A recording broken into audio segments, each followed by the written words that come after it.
Before I start to say anything, I'm an internationalist, Pan-Africanist. And we just got a sad news yesterday that one of those international civil servants who was involved in Namibia's independence struggle, he's from Finland, Mr. Marty, or Ambassador Marty Artisari, has left us. I'd like to convey, on behalf of Namibian people in Africa, our condolences to the wife and the Finnish government. Director of this proceedings, Your Excellency Olusegun Obasanjo, former President of the Federal Republic of Nigeria. We don't say too much about this son of Africa.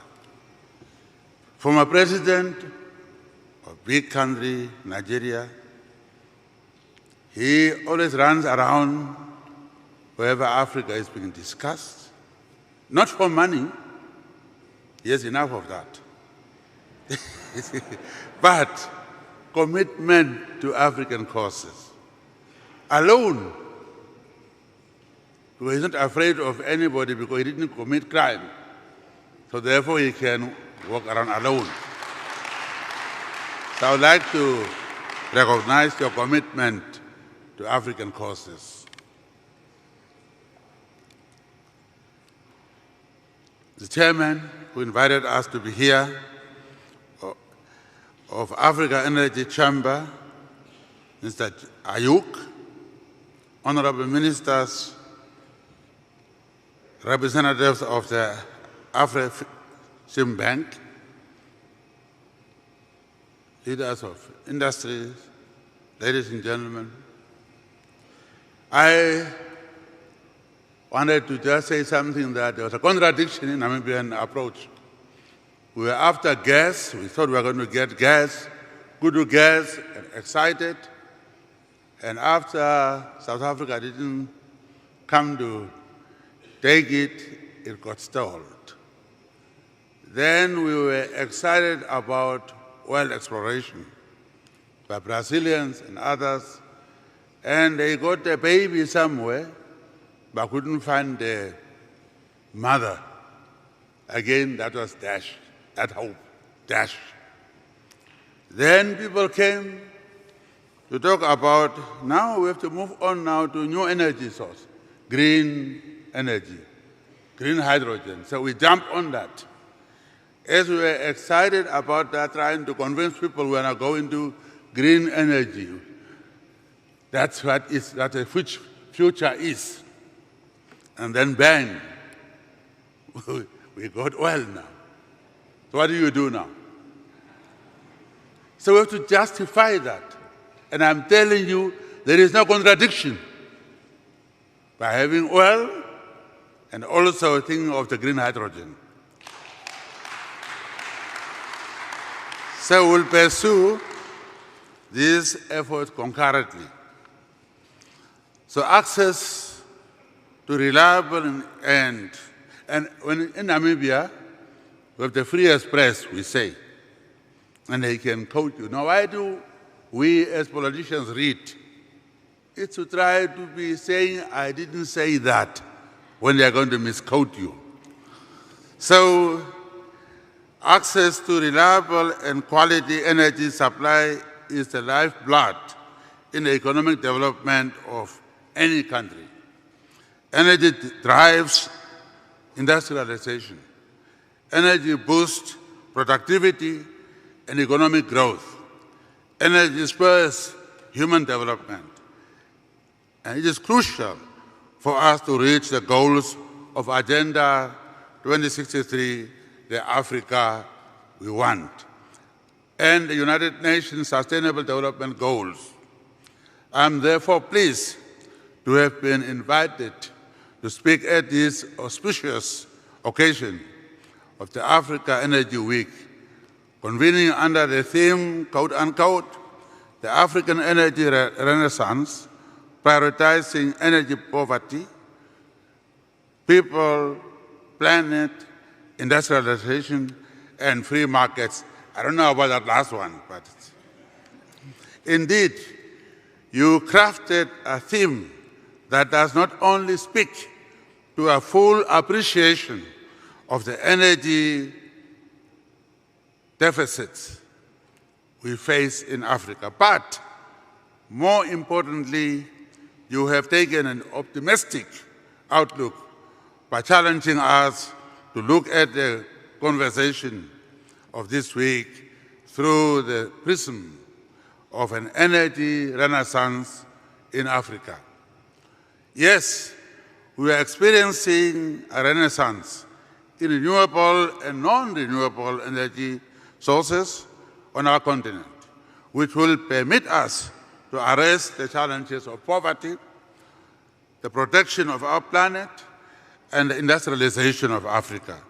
However, there are certain things we must get right in order to ensure that we meet the targets that we have set for ourselves as countries and as the continent.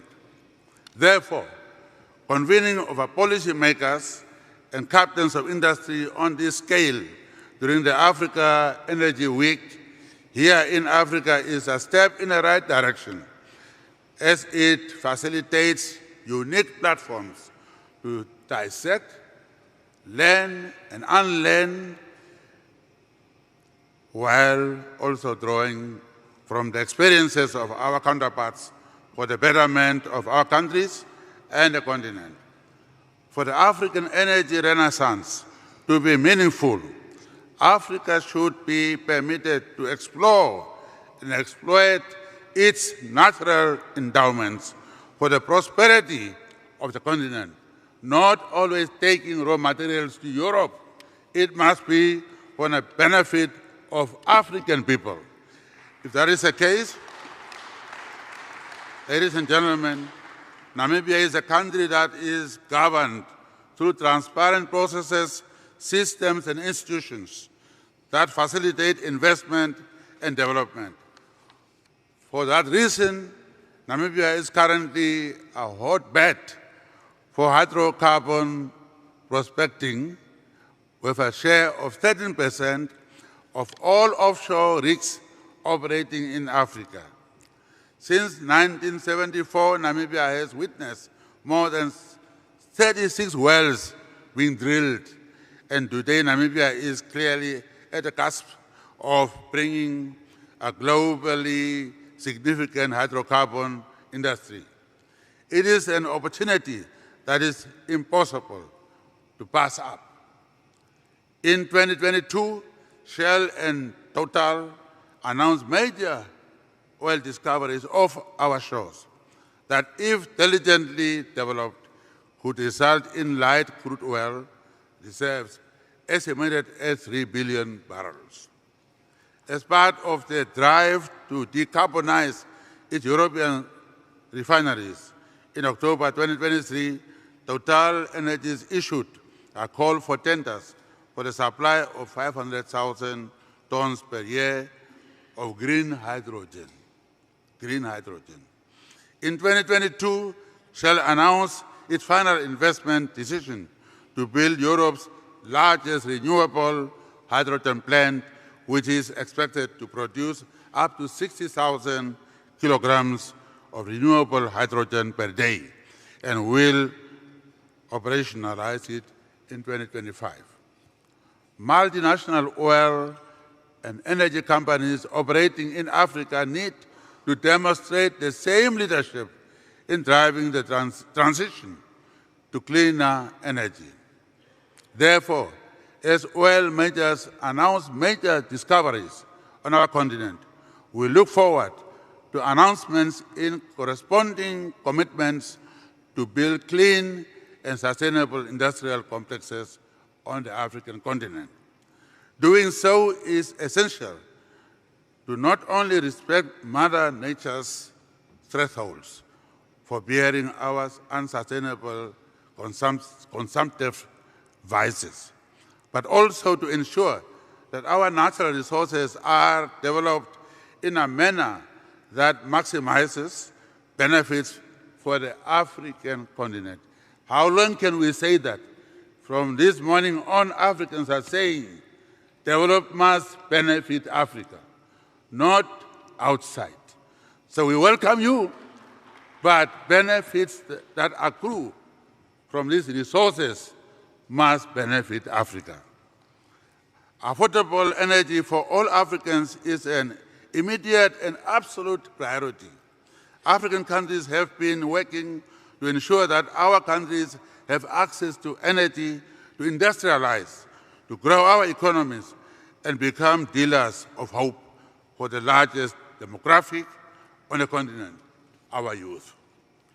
The statistical review of World Energy report that in 2022, 85.6% of all electricity was generated using non-renewable resources, with coal and natural gas contributing more than half of the world's electricity fuel resources. However, even as non-renewables clearly remain the dominant drivers of energy access today, renewables such as wind, solar, and geothermal exhibited an extraordinary annual growth rate of 14.7%, in sharp contrast to the non-renewables, which only manage an anemic 0.4%. To advance our economies and meet the plight of our people, a healthy and robust energy mix is required. The introduction of the Agenda 2063, the Africa we want, by the African Union signifies a clear call from the African continent leaders for the pursuit of Africa's sustainable development. One of the 15 flagship programs of this transformational agenda speaks of the need for development of a continental commodity strategy, which is seen as being key to enabling African countries to add value to and to extract higher returns from their commodities. This goal further elaborates of the need to integrate Africa's commodities markets into global value chains and promote vertical and horizontal diversification anchored in value addition and local content development.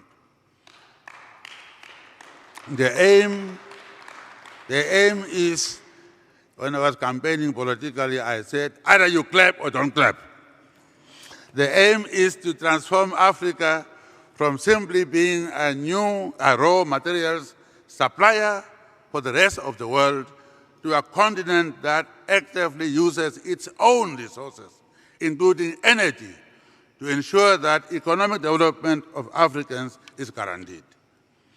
As a signatory to Agenda 2063, Namibia is fully committed to live out the ideals of this manifesto. For that to happen, a change in approach is needed. We need to work harder towards a more coordinated energy market, continued investments in cross-border transmission infrastructure, and a deepening of electricity trade can bring more flexibility to achieve a smart, diversified generation structure and accommodate a high share of variable renewable energy, thus enhancing Africa's grid reliability and resilience. Ladies and gentlemen, the question is it contradictory for Namibia to advocate for the exploration of hydrocarbons on its shores while also pursuing green and blue economy? In my view, the answer is a resounding no. Not only can the two coexist, but indeed they are wholly interdependent and complementary in nature. Hydrocarbons continue to power the global economic engine today, with the just energy transition expected to take several decades before many nations achieve carbon neutrality. Yes, as I said, we're good to gas. We're saying it's gas. We gave up. We're looking for oil. We gave up. Now we are caught up, as I was saying. So therefore, two can be developed concurrently, and both could be implemented. Developed nations today are investing billions derived from hydrocarbon fuel industries to subsidize cutting-edge solutions to produce cleaner engines of growth. These subsidies and incentives, which are of course disproportionately deployed in developed nations, are undermining and in some cases totally undoing prospective business cases in emerging nations with the superior natural endowments necessary for the development of new green hydrogens. How can less affluent nations with responsible policy ambitions compete with their wealthier counterparts who are today continuing to exploit both non-renewable and renewable energy resources? Where do you come in? This is why in Namibia, our stance remains that for as long as the world continues to need a dynamic energy mix, Namibia is more than willing to meet these global energy demands, while strategically using the proceeds to invest in cleaner, more sustainable industries ourselves. We need to move with haste. Near-term market opportunities must not distract us from prospect of declining oil and gas export revenues in the future. New projects need to benefit from speed to market, minimizing project costs and delays while reducing emissions. In Namibia, we have taken note of global trend to shift away from goods and services that result in heavy carbon emissions. Given our world-class renewable resources, proximity to the ocean, and peaceful operating environment, Namibia is well placed to become a sub-Saharan clean energy powerhouse, my brother from South Africa. Sub-Saharan clean energy powerhouse, which will provide the necessary clean fuels and energy sources to power dynamic green and blue economies and associated industries, both at home, in the neighborhood, and abroad. To this end, Namibia has crafted a comprehensive strategy to establish a clean synthetic fuels industry, which will form the backbone of a green industrialization agenda. While the production of excess electricity, green hydrogen, and ammonia for local, regional, and global consumption are clear goals, we have not lost sight of the ideals contained in the flagship program of Agenda 2063. Our green industrialization agenda is estimated to present an opportunity to increase our GDP by $6.1 billion by 2040, and could yield more than 600,000 direct, indirect, and induced employment opportunities. This is almost double the size of our existing formally employed labor force. These are opportunities we cannot ignore. Ladies and gentlemen, Africa is rich in endowments of several commodities such as cobalt, copper, nickel, lithium, and manganese that are expected to see demand increase due to the global decarbonization agenda. According to McKinsey, expanding production in Africa to capture 10% of this demand increase could create an estimated 16 billion in GDP. Furthermore, there could be an opportunity for African producers to expand downstream into the material processing parts of value chain. Countries in Africa must localize these segments owing to their access to raw materials. This will enable countries to compete in and capture a share of market which is expected to reach between 200 and 250 billion globally by 2030. The Democratic Republic of Congo is rich in cobalt and has already undertaken deliberate steps to develop a battery precursor plant in collaboration with the Republic of Zambia. Namibia is rich in lithium, and South Africa and Zambia in platinum. A coordinated and deliberate approach between these potent SADC community is necessary to optimize our efforts to capture the global market share presented by the energy transition. It is clear, therefore, that as African nations pursue industrialization, the continent should be looking to construct robust industries that are future-proof and environmentally responsible.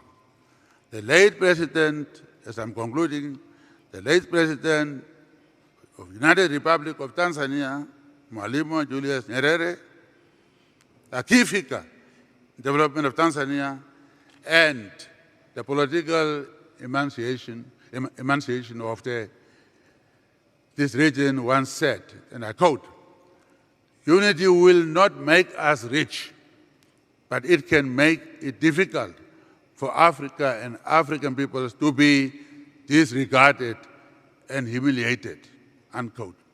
The wisdom of former President Nyerere is indeed instructive as we convene for this very important session of the Africa Energy Week here in Cape Town, which seeks to unite our efforts in a quest for delivering energy in our respective countries and for Africa as a whole.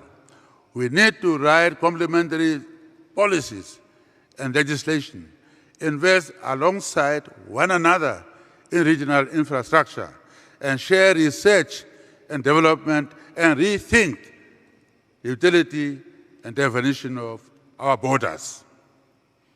We need one another. We need one another more than ever before now. We need one another more than ever before, and I thank you very much.